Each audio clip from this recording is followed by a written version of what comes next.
Assalamualaikum warahmatullahi wabarakatuh. Kami dari kelompok 5 kelas pendidikan biologi C 2023. Di sini kami akan melakukan simulasi pembelajaran mengenai materi keanekaragaman hayati.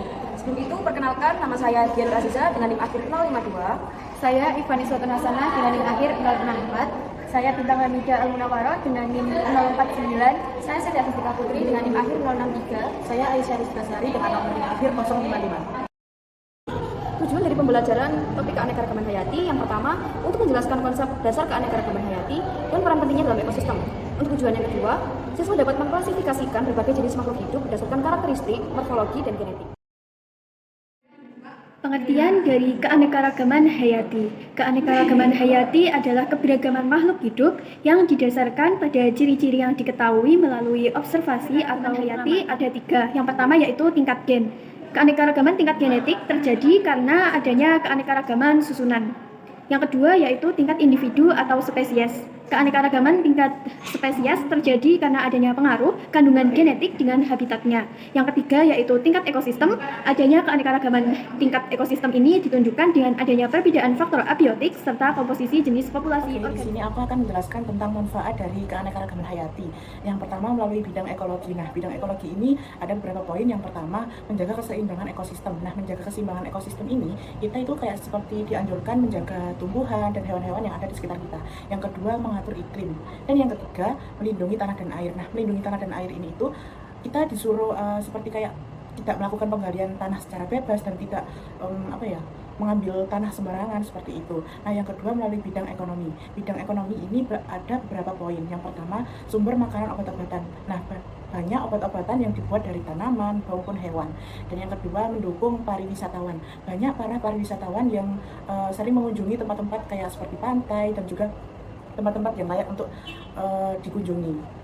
Dan yang ketiga, menciptakan lapangan pekerjaan. Seperti contohnya banyak di daerah pesisir atau daerah laut. Nah, banyak sekali nelayan yang bekerjanya itu kayak mencari ikan. Setelah itu dijual ke distributor atau seperti halnya. Nah, secara umum terdapat 3 klasifikasi utama yaitu yang pertama yaitu sistem alami sama dengan namanya. Maka klasifikasi keanekaragaman hayati, sistem alami itu dibuat atau diciptakan berdasarkan persamaan dan perbedaan dari morfologi dari suatu makhluk hidup. Yang kedua yaitu klasifikasi sistem buatan. Klasifikasi keanekaragaman hayati sistem buatan adalah keanekaragaman hayati yang diklasifikasikan dengan memakai 1 atau 2 ciri di makhluk hidup. Oleh karena itu, pada sistem buatan ini biasanya terbentuk atau tersusun sesuai dengan ciri dari manusia. Yang ketiga yaitu sistem filogenetik. Klasifikasi sistem filogenetik adalah sistem klasifikasi keanekaragaman hayati yang berdasarkan dari jauh dekatnya hubungan antara takson satu dan takson lainnya.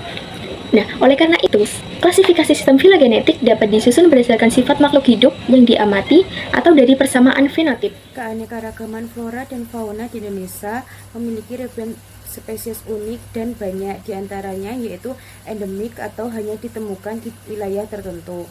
Yang pertama, flora. 1. Tumbuhan tropis, contohnya pohon jati, meranti, rotan, dan bambu. 2. Tumbuhan endemik, contohnya bunga bangkai dan anggrek hitam. 3. Tumbuhan obat, contohnya temulawak, kunyit, dan jahe. Fauna. 1. Mamalia seperti orangutan di Kalimantan, harimau Sumatera, dan anoa di Sulawesi. 2. Burung, yaitu burung cendrawasih dari Papua dan jalak Bali. 3. Reptil dan amfibi, yaitu komodo, rinca, katak, dan ular yang unik. 4. Ikan dan kehidupan laut, yaitu ikan pari, hiu paus, dan jenis ikan yang lain. Yaitu upaya pelestarian keanekaragaman hayati dibagi menjadi 2, yaitu ex situ dan in situ. Yang pertama, ex situ. Upaya pelestarian yang dilakukan di luar habitat aslinya, seperti menyelamatkan dan membiakkan hewan langka. Yang kedua, melestarikan berbagai jenis tumbuhan, terutama yang langka. Yang ketiga, menyimpan benih berbagai jenis tanaman untuk menjaga keragaman genetik. Selanjutnya yaitu konservasi in situ, yaitu upaya pelestarian yang dilakukan di habitat aslinya, seperti melakukan pemulihan ekosistem seperti merehabilitasi hutan dan terumbu karang yang rusak. Selanjutnya yaitu menghubungkan antara kawasan konservasi untuk memfasilitasi pergerakan satwa. Yang terakhir yaitu memberdayakan masyarakat sekitar kawasan konservasi untuk menjaga kelestarian alam. Mengapa keanekaragaman hayati perlu dilestarikan? Kami sampaikan, kurang lebihnya mohon maaf. Wassalamualaikum warahmatullahi wabarakatuh.